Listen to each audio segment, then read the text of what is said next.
Okay, so nobody's getting the truth from the mainstream media, folks. It's well past time to open your eyes, your ears, and your mind. Do your own research because something isn't right here. And if you can't see that, you are not paying attention, folks. It's the opportunity to forge for ourselves and for future generations a new world order. A world where the rule of law, not the law of the jungle, governs the conduct of nations.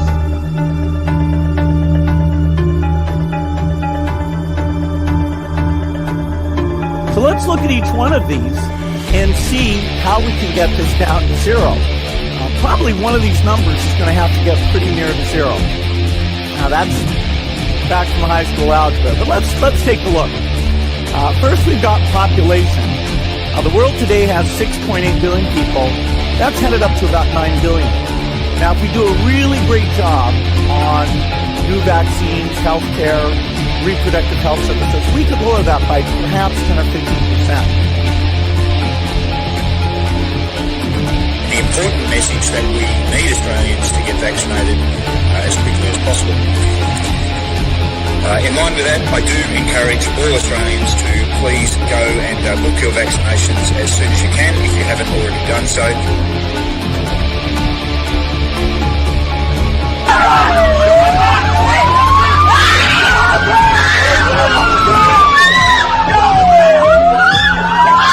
Emma, get away!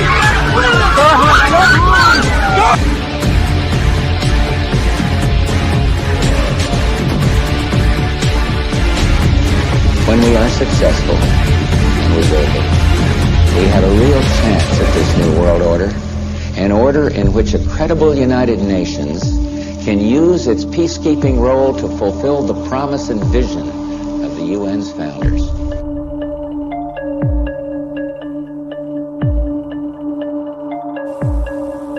Okay, we need to stand up against this tyranny, folks. Stop giving away your freedoms and liberties, because the more you give up, the more these people will take until you have absolutely nothing left. That's their agenda.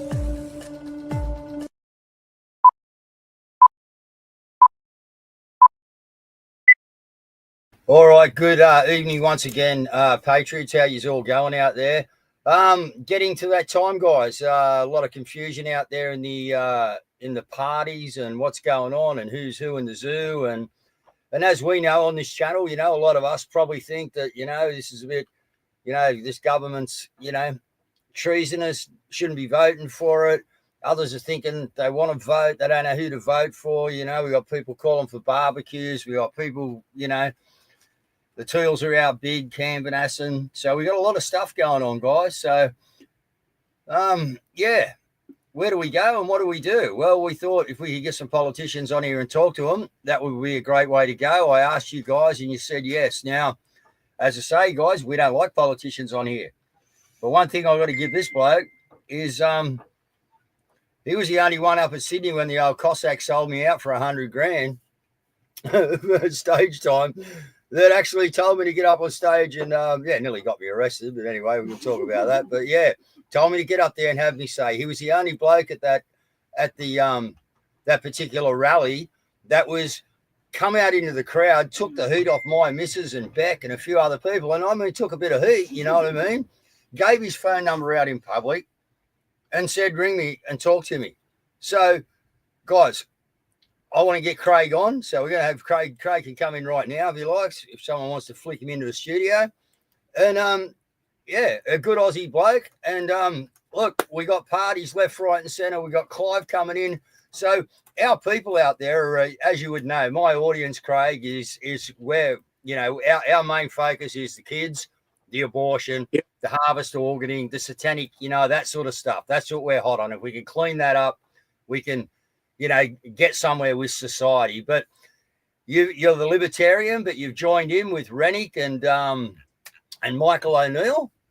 Yes. So give us the rundown, mate. Introduce. Yeah, just and can correct you there. I'm an ex-politician at the moment, sort of thing. So I tried my best at the last election. Running a lot of unpopular issues that I knew was a bit of a suicide mission, but I thought someone had to stand up and speak out on those issues. So I lost my seat at the last election. So I haven't been a politician since then. But look, I'm still fighting the political fight. Yep. I've joined the Libertarian Party. Pretty much because they're the true. Look, I was with Clive's party for a while, then he folded the tent, and United Australia Party deregistered the party. Then now he's come back as sort of trumpet of the Patriots. Look, good luck to him. He's putting it's his money. He's entitled to do what he wants with it, and if he's out arguing some good causes, well, that's I think all well and good. I was also with One Nation for a little while, but the big difference with the Libertarians is that they are a truly democratic party. They're a grassroots party. They've got branches. So we Libertarians have now got really 10, you call it 12 branches that meet regularly around the state. And it's truly run by the grassroots. If you look at the One Nation Party, they've got, I think, one branch here in New South Wales, and Clive's got no branches here in New South Wales. So this going forward has to be run from the grassroots up on a democratic basis. So the other point is, at the last election, if you had have combined the vote of the United Australia Party, One Nation, the Liberal Democrats, who are now the Libertarians, and a few of the other, like there was the Great Australia Party, there was the what they call the IMOP, Informed Medical Options Party. There are a host of other minor parties. If that vote had have been combined into one, we would have had 6, what I would say, senators representing the freedom parties in this last Senate. So we've got 76 senators. 6 of them would have been there, and they would have had 2 terms. And this election, we could get another 6, which would have given us 12 in this next parliament. But because of the way the preference system works, and the way people have a little bit of misunderstanding of the preference, and it's optional preferential in the Senate, we only had Ralph Babbitt from Victoria, who I think everyone would agree is doing a pretty good job, and Pauline Hanson from up in Queensland. So we only got 2 people elected instead of having 6. So after the last election, everywhere I went, people saying, you guys have got to combine. You've got to get together. Put your egos aside, just run one ticket in the Senate. So we tried our best at that. We've only had partial success. Here in New South Wales, we'll be running a triple ticket or a joint ticket with Jared Rennick's People's First Party and the Heart Party that were formerly the Medical Options Party. So there'll be Libertarian, Jared Rennick's People First and the Heart Party on the Senate ballot paper as one choice. And I'm encouraging everyone to give us your first preference in the Senate, preference the other minor parties, preference, you've got Trumpet of the Patriots, One Nation, Shooters and Fishers, some of the other, the Family First. Give them preferences ahead of the major parties, but give us the number one and give us a chance of getting back into that Senate and holding some of these bastards to account that have really done the wrong thing by the nation over the last couple of years. Okay, and what we've seen of lately, and Caz, you come in here whatever you like, darling, but One Nation, I mean, they wouldn't even vote for our free speech, mate. Our people are very hurt. We're hurt, Craig. We are hurt. We are cranky. We are furious, and we don't trust politicians. So we've got this big issue, man, a big problem. How do we navigate our way through this? Maybe you've got to try and pick the worst of the worst of a bad bunch is the way I'd see it. And you're right about that hate speech legislation. Look, I don't think the AAAP have done a fake fact check on me today. Someone's cranky. Completely and utterly false. This legislation, Guru, you need to be very careful on this new legislation about what you say. Yeah. Because if you say something that one of these special protected groups, which includes people by sexual identity, intersex status, political opinion, if you say something that causes them to have some apprehension that some type of force may be used against them, it doesn't have to be physical force, right? Yep. You can go to jail for 5 years. Okay, now let's... I'll go on. Sorry, go on. Well, I was going to say, Craig, go. Yeah, we won't see any of this happen until after the election campaign, because I don't want to raise people's awareness of actually what a suppression this is our freedom of speech. But it's law now. It's on the statutes. As soon as the election campaign finishes, you'll see the police enforcing this. I'm just saying, mate, you've got to just be fully aware, and all your listeners need to be fully aware of what they can post on social media. Just remember that you have the digital ID and the age verification coming in the second half of this year. So if you're posting, they'll know who you are, they'll know your date of birth, and they'll be able to track you down for where you live. And if you say something that sort of is so-called like hate speech, you can get a knock on the door at, sort of 5 o'clock in the morning, and they'll put the brass bracelets on you, take you down to the police station, and you can face 5 years in jail. Yeah. Okay. Well, look. Okay, that's a fair point. We know what's coming. What are you going to do about it if you get in? Are you going to repel them laws straight away? Because this is bullshit, man. Yeah. And, we'd like to know what you people would do. If you got the big vote, Kelly and we got the trio in there, Australia loves a trifecta, mate. We bolt the trifecta home. What's happening, Craig, when we get over the finish line, mate? Tell me. One of my great advantages is running in the Senate is that I understand how the system works, right? When I first got elected, honestly, it took me more than 12 months because I was, didn't have any political background and how the parliament works. It took me more than 12 months to work out, how all the systems work, how you do this, how you do that sort of thing. Right? I've had 12 years of experience to know how to do that. So on day one, the very first job on day one will be to introduce a bill into the Senate to repeal that legislation in full.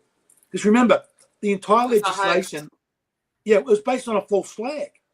And we were told, there was this caravan that people had loaded with explosives and they were going off to, blow up a synagogue. And we were told that all this graffiti was, all these people that had, it was all paid by a criminal. To get blokes. But the blokes they got to do it couldn't even spell Israel when they did the graffiti. It was just a complete false flag that was voted upon. And I think, so who do you think, do we know who was behind it, Craig? Because, obviously if you look at Sue Bono, somebody benefited, and it was actually the politicians. In fact, Chris Minns has made quite a storm about it, repeatedly saying, hang on, I'll just bring in the clip, repeatedly saying this. And far tougher hate speech laws in Australia than they do in the United States. And I don't make any apologies for that. The reason we do is because we want to protect what can be a very fragile community that we've built in Australia, the multicultural community. We don't. It's just a series of them. They're constantly saying the same thing, and it looks to me as though it's the government who has benefited from this the most. Yeah, look absolutely 100% correct. From what I've seen, and the detail is a bit sketchy. It appears some overseas criminal based in Turkey or something is supposedly behind this, but just look, it just doesn't make sense or add up. Why would you try and do this false flag operation? And so we had that legislation being voted on in Parliament with all the members of Parliament believing something that was false. Okay, but you guys get in there, Craig. There's a few of yous, and then we come to vote time, and half the people don't turn up because they don't want to. This is what gets me right in the friggin' mate. You go to work, but you don't have to go to work. Hello, how much money are we paying you? Right? Yes. And then, the vote gets abstained or it gets thrown out or locked up somewhere. I don't know how all the bullshit works. If I'd have got in 2 years ago, I'd probably know a lot more, but there's no way they were letting us in, and I don't think they're going to let you guys in neither, because we would say to you that there is no elected election. It is a selected election, and I can tell you right now that the bloke that's going to get in is the bloke that had the trip to the place you tell me not to talk about, Israel, and in November, I think, last year, and he will be our Prime Minister come May, if that's what goes down. So, I'm not convinced Dutton's going to win. He's got a lot of seats. It'd be something like, at the moment, they need to win 18 seats, and that's a very big number. They steal them. Yeah, the election fraud, which has been really noted in Western Australia, that can't be denied as well. Plus, we've also got our own, Dave ran in a seat, and where he was actually campaigning, where he actually voted, there were no votes for him in his own hometown. Yeah, look, there's no Group U line. Actually, one of the places didn't even have a Group U table. They didn't even have a Group U. Wasn't there. Yeah, well, as you know, I'm no friend of the Electoral Commission. They dragged me through the courts after the last election on a completely frivolous charge. I was just lucky that I had Clive picked up my legal bills, which were a couple of $100,000 that I would have had to pay, if it wasn't for him, backing us on that case. But it was absolutely hopeless case the AEC ran. They said this was on my core fruit signs. They said my authorization down the bottom was the incorrect font size, which was, and they lost in court. The court found the size was completely adequate. So they ran this case in court against me. They took me to court on election eve. On Friday night, on the election eve of last election, they lodged documents at 7:30 in the evening in the federal court seeking an emergency injunction that would have prevented me from campaigning on election day. That's the AEC that we've got, sort of thing. I don't trust them. I'm actually working on a referral to this new integrity commission to have an investigation on the AEC because they were engaged in corrupt conduct at that last election. Okay, Craig, we've got people out there like Glenn Fisher, who's proving that the list of 28 exists. He knows these people. He's bringing them out one by one. He's had 3 people in court, proven, gone, they're in jail. Okay, so where's the libertarian stance on looking into this child crap that's going on in our societies within the walls of the parliament, we're told, Craig? You know what I mean? So, what goes on here? Did you see Jared Rennick's post today? He put up sort of thing. He said, remember, basically the people running the Liberal Party, he called them the woke leftistas. He says, these are the people that's on the record. They were using the prayer room in Parliament House to get male prostitutes into the. That blows me away, sort of thing. That's what these people are doing, and that's why we're so upset and so excited in our passion about this, Craig, because we've known this stuff for bloody yonks, mate. We didn't learn yesterday or last week. We've been boiling on this for 4 and 5 years, mate, and we've seen nothing happen, which we didn't expect out of the major 2 birds. But the people are looking for something now, Craig. You know how much trouble this country is in, mate. We have been sold out. So let's go into another thing quickly. What the people want to hear. We've given away all our resources. We don't make any steel anymore. We go into this renewable energy bullshit. They're breaking down the system so they can starve us and freeze us to death. Okay, we know exactly what they're doing. They can control our cars. Now every car that you buy has got a camera in it. They're watching you drive. Okay, don't play up with your girlfriend or anything. Craig, so let's call it this globalism problem that we've got. Is someone like you and your parties, if you come together, are you going to exit us out of that and take back what's ours? We'll break down a few things, right? Yep. We've got this Paris Treaty that we signed, or actually Tony Abbott signed it, which has a reduction on our CO2 emissions. And then Morrison signed us up net zero. Bullshit. You're right. Complete and utter bullshit, right? Now, it is because of those treaties that we've signed to bow down and appease the World Economic Forum is the reason why we are not building new coal-fired power stations in this country. And instead we're going down this track of this expensive renewables, right?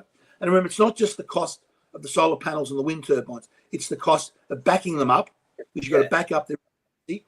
It's also the cost of all the transmission lines.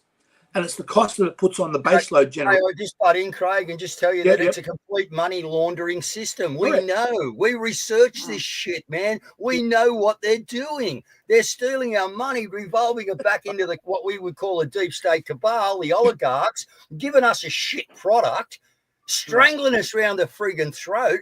You know what I mean? We know. We're quite educated on what they're doing. What can we do about these things when someone like you gets in, Craig? That's what we want to know. Yeah, what we need to, what our policy is, scrap net zero, exit the Paris Treaty, right? Yep. And then straight away get rid of all the subsidies for renewables, and we've got to build new coal-fired power stations. Let me give you some data. We've got 21 gigawatts in this nation. We have 21 gigawatts of coal-fired power station left, right? And the plan is for the Liberal and Labor to close all those down, which will only make electricity more expensive, right? Over in China today, they've got 1,147. So we've got 21. They've got 1,147. On a per capita, people say, but China's got a bigger population.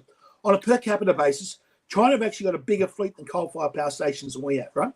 Now, while we're closing them all down, I'm saying, no, we can't use that. We can't use our black coal to generate electricity here in Australia, right? China have under construction and development today 421 gigawatts. So it is 20 times what our fleet of coal-fired power stations is, which we're closing down, China are building new 20 times more than what we I have. agree with you. And we could have coal fire.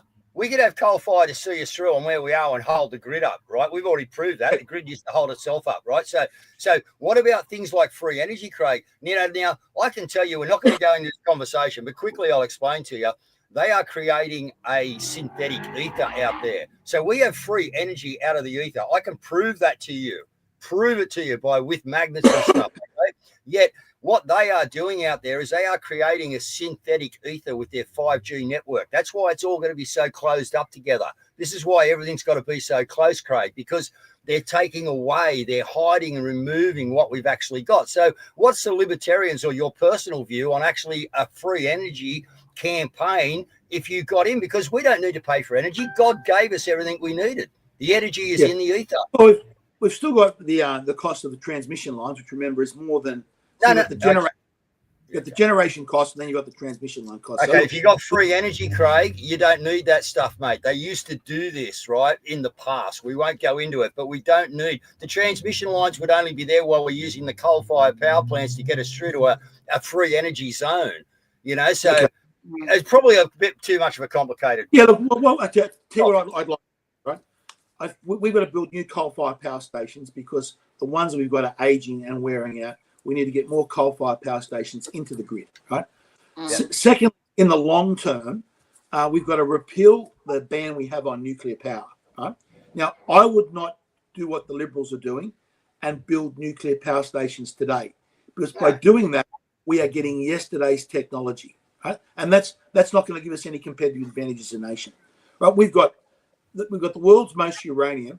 I'd go for, look, let's repeal our legislation that bans uranium, build the coal, but let's do a 25-year plan to make ourselves the leading nuclear nation research in the world. And instead of putting our money into building a nuclear power station, put our money into research and development.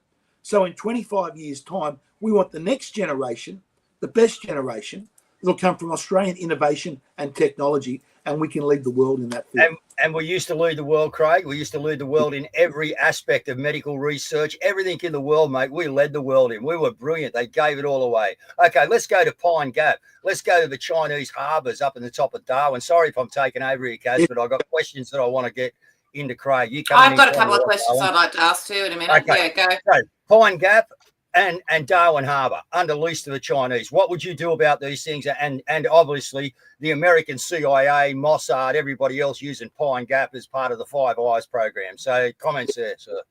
Okay, firstly, Pine Gap's, that's American base up there, right? With President Trump in the White House, I believe it's very important that we have a good, strong relationship with the United States. We had that flotilla of Chinese ships driving around our flotilla of ships going around our nation a couple of weeks ago. Now, the only thing that stopped those Chinese ships from pulling up in any harbour in our country, coming down the gangplank and shooting us like fish in a barrel, is our strong relationship with the United States of America. So I believe we need to have that strong relationship. What I would do, the first thing I do is I would recall Kevin Rudd, right? You've got to have someone in the White House that's got, that can pick the phone and but I'll tell you what, you do a bloody better job than President Trump, right? You might have to improve. You might have to get your golf game under control. Yeah. I want a golfing mate of President Trump's. So if there is something where the shit hits the fan down here, you can pick the phone up and go, Donald, mate, I need your help. And Trump picks the phone up. Rudd can't do that, right? Rudd's got to come back. Now, neither can Albanese. Neither can friggin', none of them, mate. Well, the other thing about that is, Craig, is that we've noticed the mainstream media have started covering JFK and ASIO's involvement in that. There also seems to be a lot of people who are promoters, paid promoters, perhaps we don't know, but certainly influencers that are starting to call for the end of AUKUS. And so the question I'm wondering is everybody coordinating to actually end this, because we know from Dr. Li Menyang that the CCP has a goal for Australia to leave AUKUS and to basically align with China. So is that what we're seeing here with the ASIO stuff, or is it genuinely? I think you'll have to separate. The AUKUS deal involves, basically designing a new range of submarines and building in Australia, right? That is separate from our relationship with America. Now, firstly, I think it is madness of us in Australia here to try and come up with some brand new design of submarine that's for unique Australian conditions, right? We had them, Craig. We had them. They stopped it all and fucking Joe, but we used to build them in South Australia, or correct me if I'm wrong. But anyone that builds anything today, or anyone that's ever built anything in their life, understands the first time you go to build something new, the number of little bugs and things that go wrong with it are astronomical, right? We should be just picking the best technology off the shelf, whether it's the Japanese subs or the American subs or the British subs, and try to duplicate that quickly, rather than building something that's costing us three or price. I'd probably disagree. I'd probably say that we go out and find the technology, come back here. We got brilliant engineers, mate, and we modify the best, and we can build the best of what we've got in our own country with our own materials and with our own people getting fed instead of sleeping on the fucking streets. Sorry. Look, remember, AUKUS doesn't actually do that. AUKUS ties us in to spending millions. Yeah, it's all 50. What good are subs in 2050 or 35 or 36, Craig? What are the good of that? Well, we know that technology is likely to be redundant by the time the first one goes to water. Yeah. So I think American alliance, yes, very important, especially under Donald Trump. AUKUS, I think, I have some grave concerns about the cost of that project, how much it is costing, and what we're actually going to get, and the time span it's going to get. I think there are much cheaper ways more effective ways that we can defend our nation and maintain our relationship with the USA. Yeah, I think we can get a relationship with the USA if we get the right people involved. You got the right people there, yes. Look, the reality is, historically, our relationship with the United States has been very important. As much as we'd like to think we can, we're 20-something million people down here. The Chinese have got 1 billion. We need a strong, we need a big boy, like a little kid in, or the small kid in primary school. We need a big buddy to buddy up with us, and as long as Trump's there and is looking after the best interests of the USA, we should try and take advantage of that relationship. Yeah, because the rest of the time we were buddied up next to Israel and the world elites, mate. You're dead right. It wasn't America at all. It was, the proxy that was in America. Go, Caz. Well, one of the things that's concerning most voters is the cost of living and also the housing crisis, which is terrible. Also, the fact that we're importing so many people. We've not only imported 1 million from India, he's actually got 26,500 from Afghanistan coming in, not to mention the amount of students that are coming in. It's just outrageous, the behaviour of the government. Okay, so I'll take the migration one first, right? From the end of the Second World War until the Sydney Olympics, our average net migration rate annually was around about 80,000 people a year. Okay, and that's the so-called multicultural society. That's the society that we grew up in, where you had 80,000 new migrants coming to this country a year. Right after the Sydney Olympics, the Howard government kicked it up to over 200,000 a year. Right now, Albanese in his first 2 years in government has kicked it up to over 530,000 the first year, 470-something thousand in the second year. So that was over 1 million, and that's the net number, right? The actual number of new people coming into the country over those first years was 1.4 million. 400,000 of those people, 400,000 Australians left, migrated overseas. 1.4 million people came in. Now, in Labor's first budget paper, back in September of 2022, they budgeted only for 470,000. So we've had over 500,000 people in the first 2 years come in that were not planned for. So what does that do?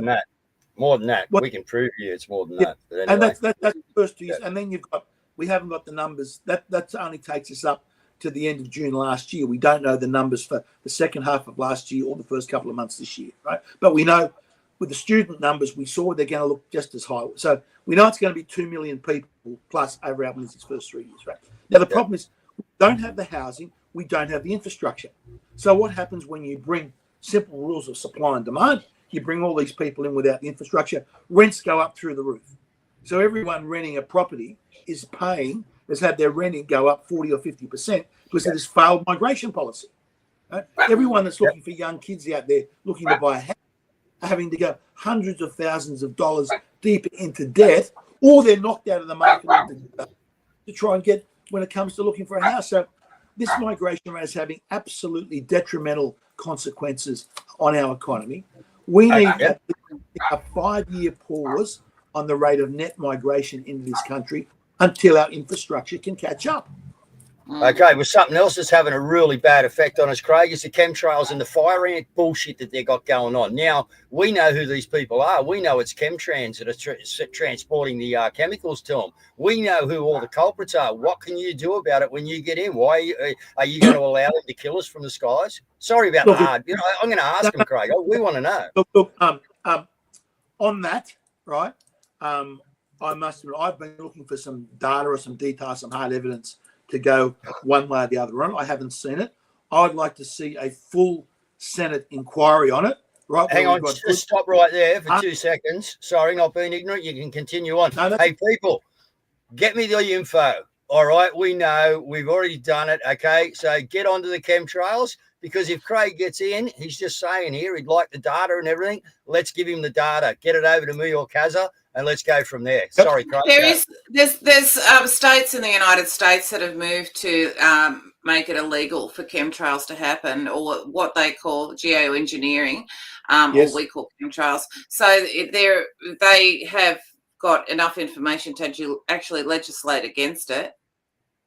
It must be a lot. Look, it must be real. Listen, no company should be spraying the skies or going up in planes spraying in the skies, right?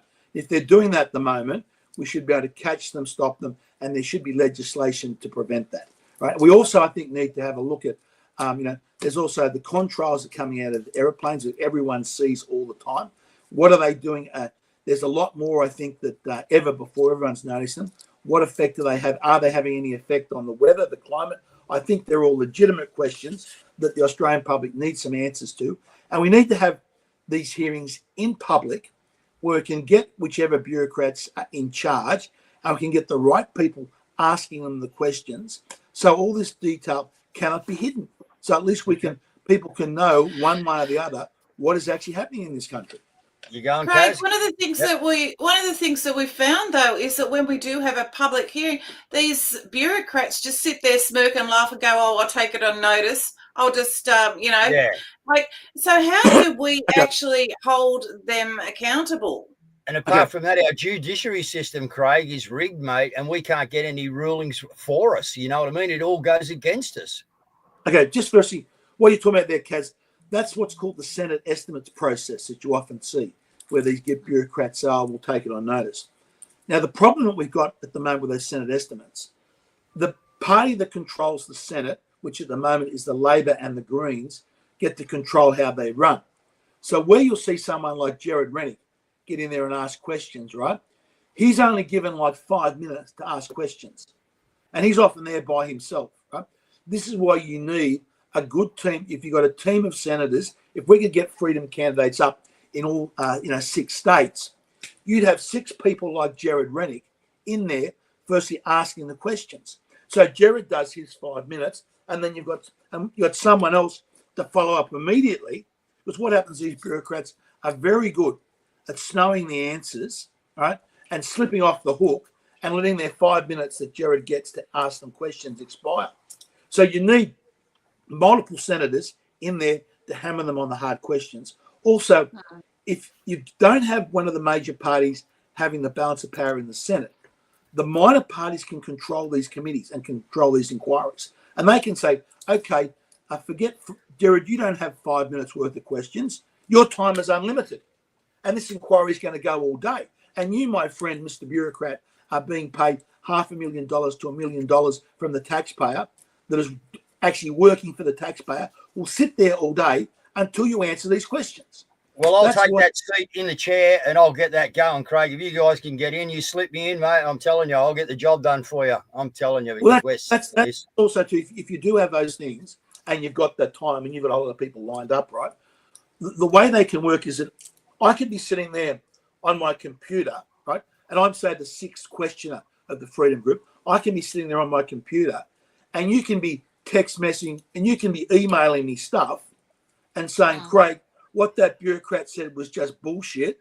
Here's the data. Here's the data. Here's the questions to ask him, right? When you've got multiple senators in there, you're able to do that stuff. You're able to do it in real time. I do understand how that bit works, Craig. You need people working in the background. They keep you limited also, you know what I mean, to that, you know what I mean, and they flood you with other bullshit so that you can't get your job done. Yeah. I know how it all works.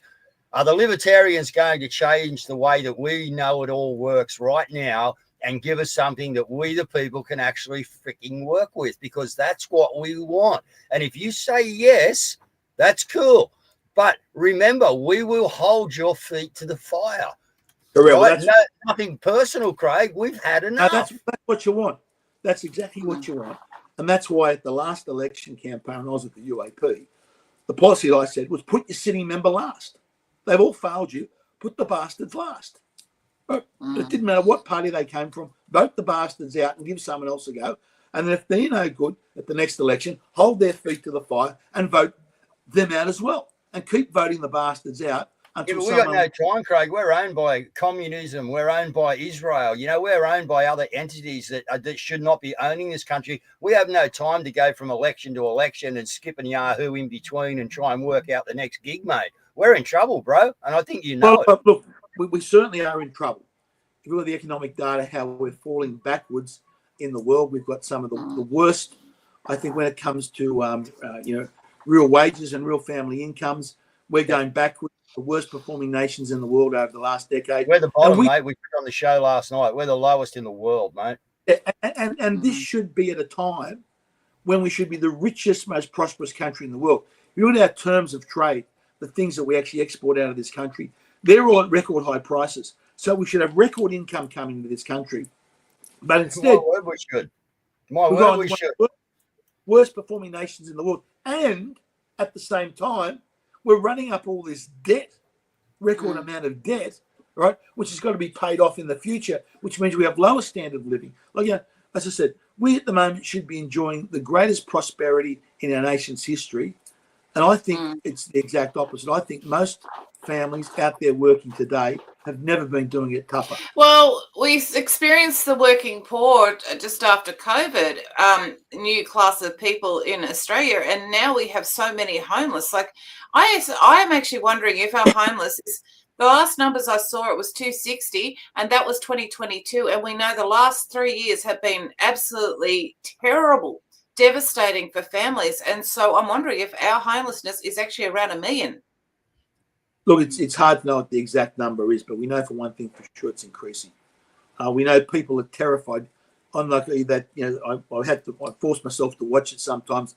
That terrible program on Q&A. You saw that good dad up on the Central Coast, forced out of Sydney because of prices. Trying to do the best thing for his family and his young kid, right? And he basically says, my rent's just gone up another $180 a week. He says, on breaking point. He says it goes up another cent. He says we're on the streets. And so exactly right.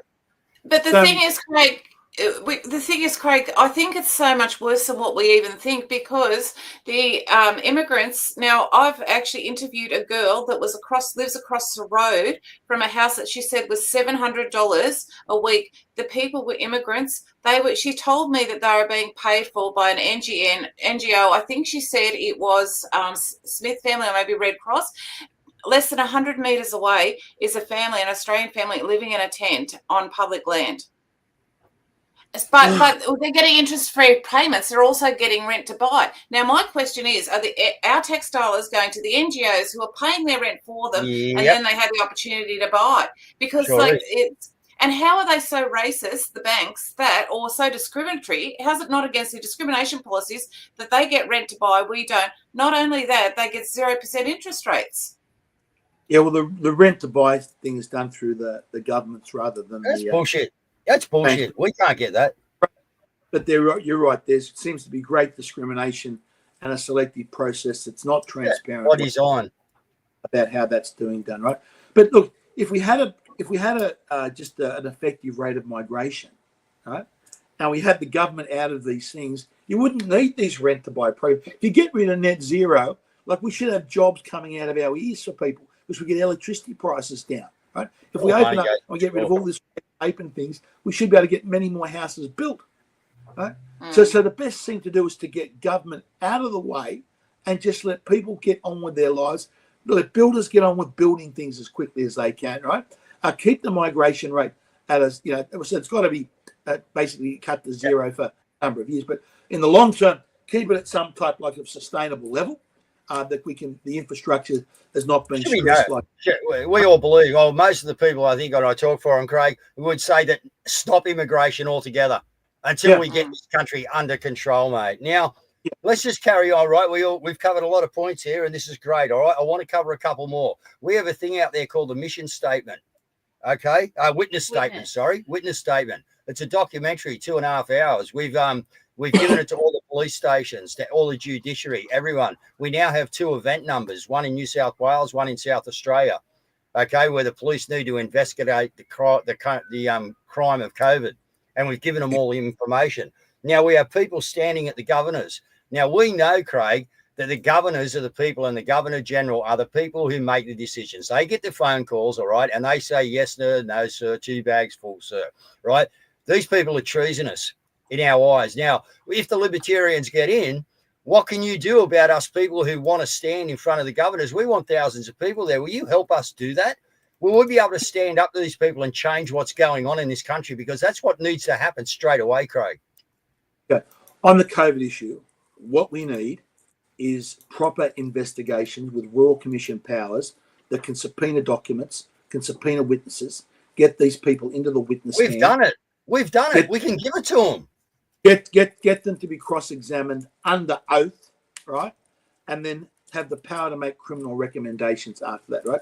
Some of the things that have gone on during COVID, it was criminal negligence. At the very, very least, it was criminal negligence. Everything that they did either caused harm or was designed to cause harm. There's a study out the other day, talked about masks. It looked at masks, and its conclusion was that masks had no effect at preventing transmission. But the more you use masks, the higher the excess mortality was in those countries.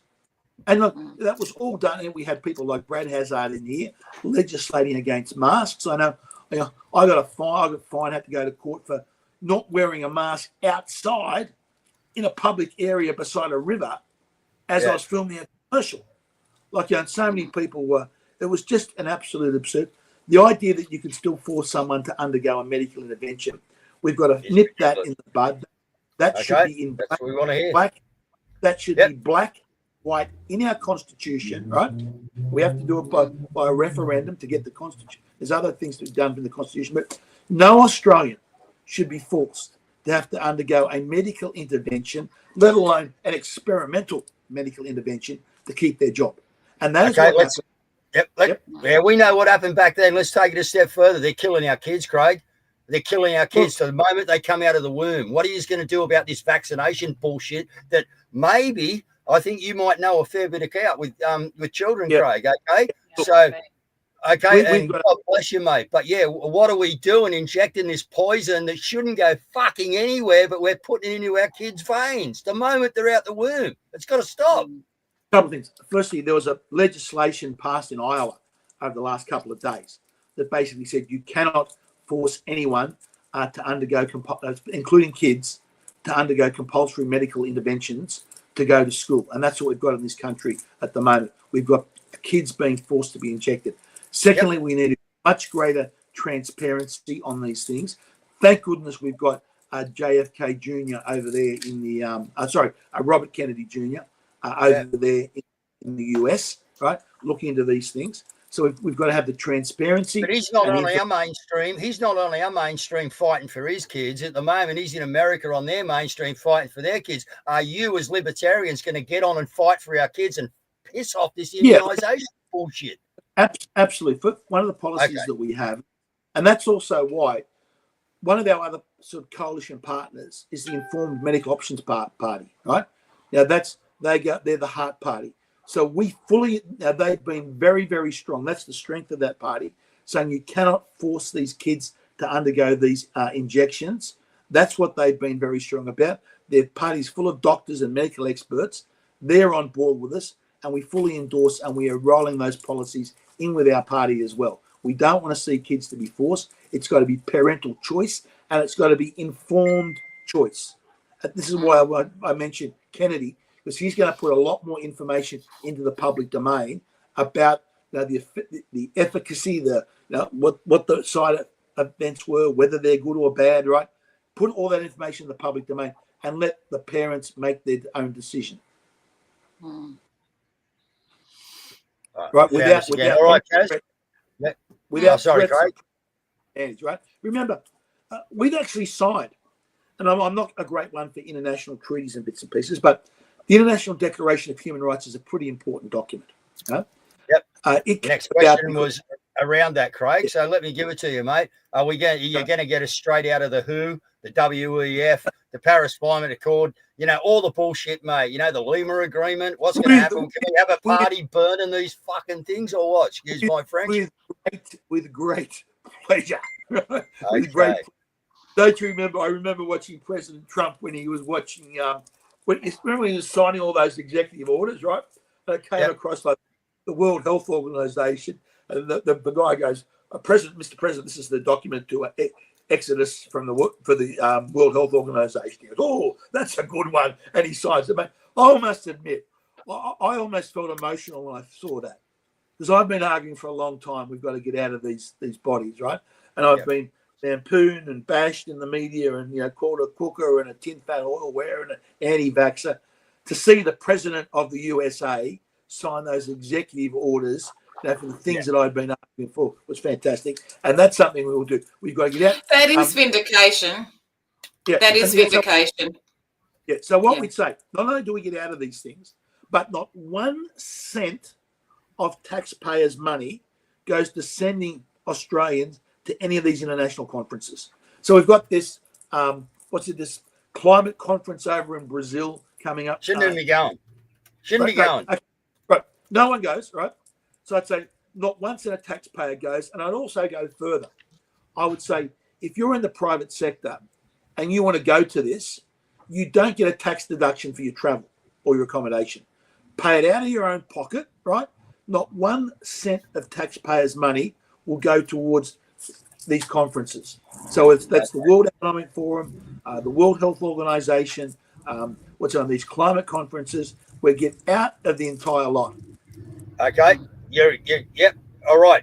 2 more things I want to mention, and then I don't know if Caz was to come in. Tainted blood's another big one, mate. The Red Cross and that really need to be investigated, Craig. They are helping traffic children and frigging blood and organs and all the rest of the bullshit, right? It's a load of crap. But the next one is, if the Libertarians get in, do we get a dodge? And who would you get to do that dodge? Look, there's some. I think one of the best dodge we could have would be Jared Rennie. Yep. Right. Sounds all right. Jared's an accountant by background, right? He knows where all the bodies are buried. He's had a couple of experience in Canberra, right? And we can, as I'm saying, okay, where do you start? E-Safety Karen and her E-Safety Commission, gone, right? Yep. Out the window, right? The Human Rights Commission, gone, out the window, right? Yep. The TGA, gone, out the window. You'd also look at APRA, gone, out the window, right? The Health Services Commission here in New South Wales, defunded completely. The Federal Education Department, just a duplication of state, gone out the window, right? I'd also cut back on members of Parliament staff, right? At the last election, I previously had, as a member of Parliament, I had 4.5 staff members that was paid for by the taxpayer, right? They kicked that up to 5.5 staff members. And then if you're independent, you got more of these staff members. I used to be down in Canberra, and I was wondering, who are all these bloody people down here? You have like the Christmas party at the end of the year, and they'd have it in the Prime Minister's courtyard. And there were thousands of people. Yeah. We know who they are. What do all these people actually do, right? You take a chainsaw to that Parliament House. There's so many people working there. Politicians don't need, we're never that important that we need 6 and 7 and 8 staff, right? Craig, we don't even want that face. We don't even want that. The people want their place back, which is the old Parliament House, mate. We have no interest in walking into that filthy satanic building, mate. That's the view of most of us people, mate. We don't want nothing to do with I'm it. saying that you could cut what that goes to the politicians, cut their travel allowance, cut back on like things like communications and stationery. As you went through any politician's office today, right? You would find that much stationery. You'd be lucky to jump over the stuff, right? Yeah. Because it's all paid for by the taxpayer. But Yep. I know stationery is only a little thing in the complex of the whole thing, right? You cut a lot of these government bureaucracies. You've got so many of these bureaucracies in Canberra, all on salaries of $500,000 to $1 million, right? More than Getting Prime Minister, right? It is just an absurdity. You don't need to pay these people these massive salaries because it just not only is it unnecessary, it creates this culture of sucking up. Okay, So next question. MSM. Would you put someone like me and Caz on at 7 o'clock at night to actually give Australia the real live news? Because we're sick of the MSM bullshit, mate. Well, The the ABC is certainly problematic, and that is the jurisdiction of the government. So, yeah, like, you know. Okay. I can say, look, firstly, the private sector media. Okay, would you want someone like me and Caz? Let's take me and Caz out of scenario. But would you like a program like this on the mainstream to educate the Australian people? Yeah. Now, what we need to do, firstly, I would get rid of the ABC. That's another one that can go, right? $1 billion to the ABC. They're the biggest purveyors of misinformation in the country, right? You can't trust anything that they say. They run agendas. It's not only what they do say, it's what they don't or ever talk about. We know exactly about the MSM, mate. You can't educate us on that. We want to know what we're going to do about it, Craig. Look, if they're private sector media outlets that are not getting any, firstly, there's going to be no government money for them, right? If they're private sector, and you've got to cut all the government funding out from them, you've got to cut the government advertising out from them, because a lot of them survive by the government running like so-called ads. Like I saw some ad on the TV the other night. It was for like, future made in Australia, telling us about all these wonderful. I swear every time it comes on.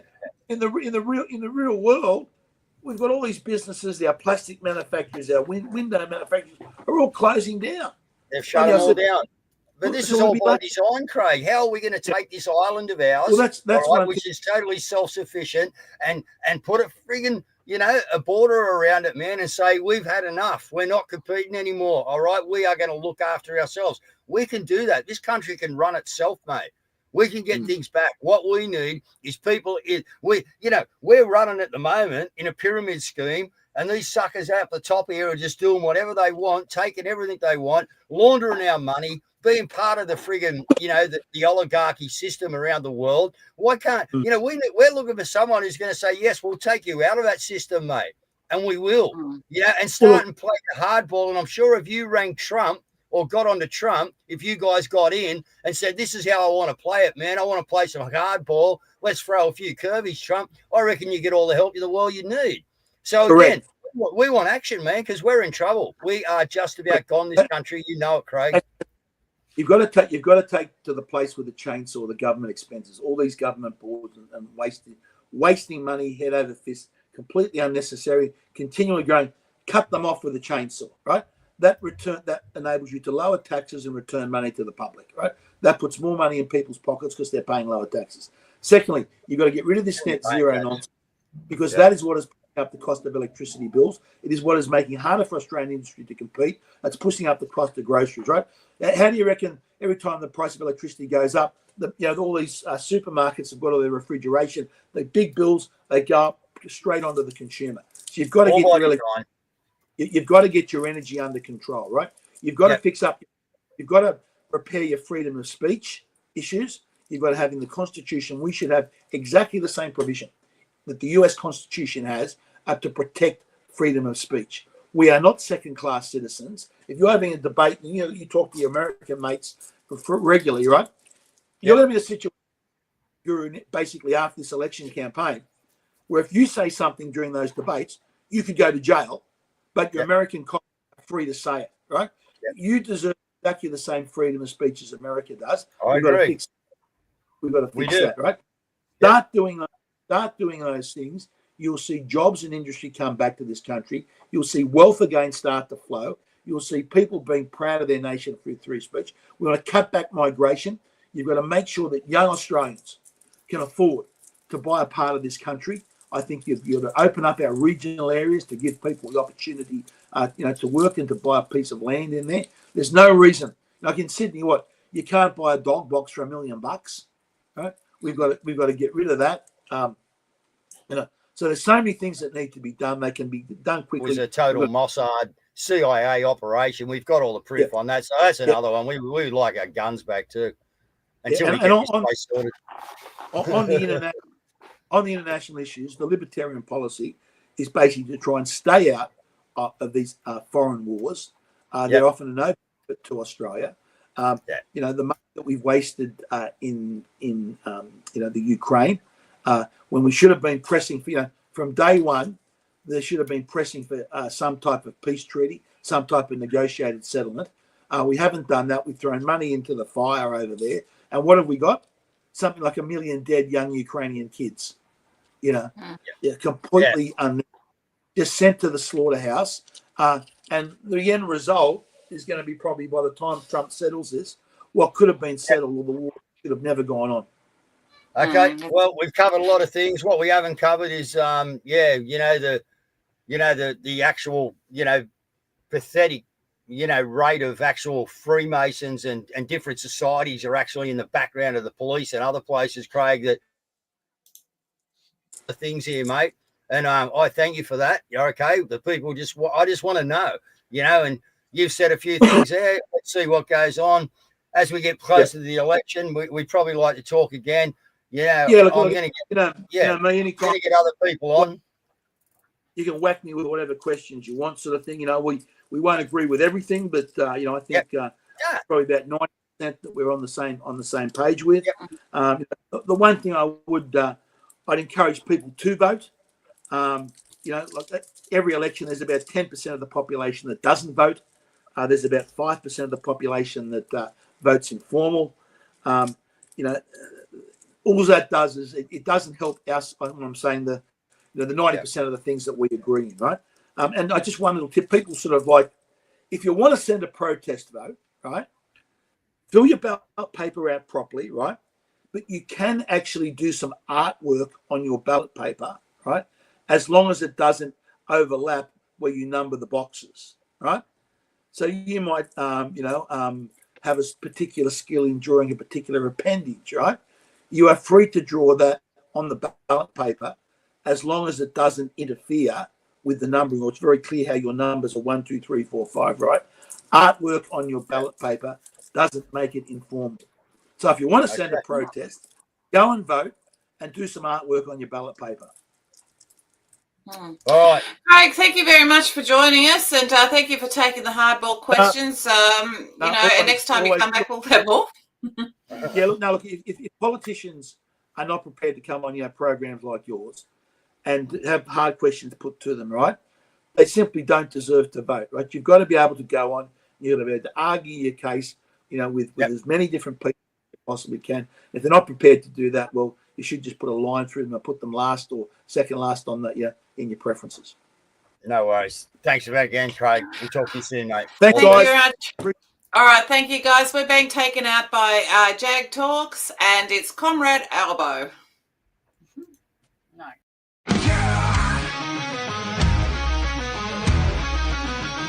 Let's raise a glass to our chairman, Albanese, a fearless leader like Stalin, Mao and Z.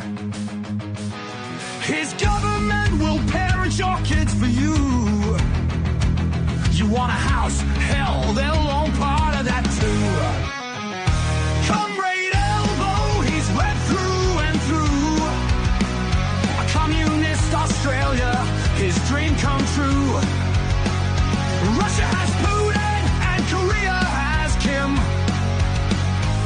Until next election, mate, we're stuck with him. He censors the people and memes he hates. It's Chairman Albo, the head of state. He'll rule like Lenin with his iron fist, except with a cavoodle and a limp wrist. Comrade Albo!